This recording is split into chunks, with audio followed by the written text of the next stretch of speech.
Moadim L'Simcha. Rabbi, congregants, family, and friends, it's an honor for me to be standing on this bima for Hoshana Rabbah, the last day of Sukkot. The days of judgment for the new year, which begin on Rosh Hashanah and sealed on Yom Kippur, is delivered today. The theme of today's Torah reading is sacrifice.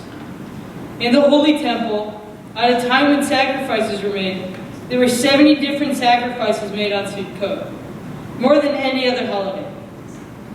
Why 70 sacrifices?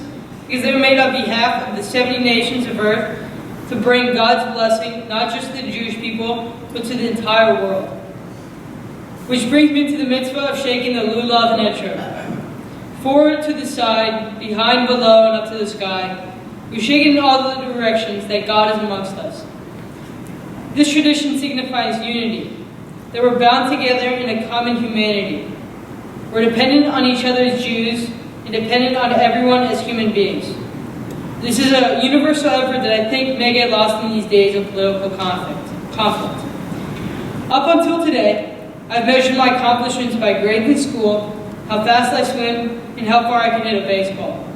But as of today, I view my accomplishments differently. Having read today's Torah portion from the Pinchas scroll, which got me to thinking, what sacrifice could I make to bring greater unity among my contemporaries? Sports naturally came to mind. What we Americans lack in ability is made up by technology. Compression swimsuits and composite bags, at costs that most kids throughout the world could not imagine. Some kids far less privileged than me make baseball gloves out of cardboard boxes, bats from tree limbs, and baseballs from rolled up tape. So why not help them? I dedicated my bar mitzvah project to sacrifice what we have and share with aspiring baseball players from the Alexandria Township of South Africa. Alexandria makes up a 2.5 square mile area populated by 650,000 people. Despite these overcrowded conditions, they've created the Alex Baseball Club, who I've partnered with, that needs our equipment. I've spent the past 6 months collecting bats, gloves, helmets, uniforms, cleats, balls, you name it. With the goal of transporting 10 50-pound capacity duffel bags to Alexandria during the first week of December, which is South Africa's summer. My goal is not only to help equip these kids, but to create a bond between us and them. I'll be providing the names and contact details of those who make contributions to the Alexandria kids.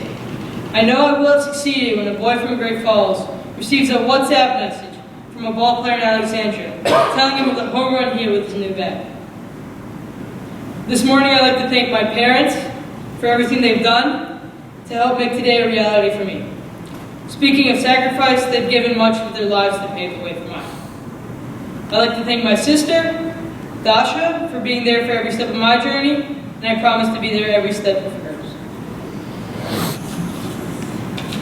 I'm very happy that my dad's family was able to join us, my grandmother, who I call Baba Pinecone, my aunt Terry and Mara, David and Michael, and my cousins Lucy, Edie, and Annie.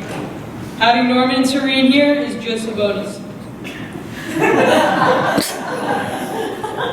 I'm sorry that my mom's family wasn't able to come in from Moscow, but I know that Baba Doggy, Pasha Zhenya, Vasya, and Masha would be here if they could. I can't thank my Hebrew teacher, Andy Sandberg, enough for his invaluable assistance. If ever the phrase, "I wouldn't be here without him" was true, it's here.